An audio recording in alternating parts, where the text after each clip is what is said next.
Welcome to a Foxy Tech Tips tutorial on seeing the password of the Wi-Fi network you are currently connected to on your iPhone. If you find this tutorial helpful, please consider subscribing to my channel and liking the video. Open up the Settings app on your phone. In Settings, tap Wi-Fi. In the Wi-Fi settings, tap on the eye to the right of the Wi-Fi network that you are connected to. Then tap Password. You will now have to use your Face ID, fingerprint or passcode, whichever you usually use to unlock your phone, to reveal the password.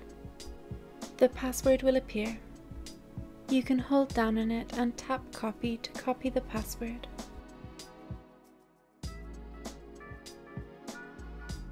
And that draws an end to this tutorial. Please like the video if you found it helpful, and subscribe to Foxy Tech Tips for more iPhone tips and tricks.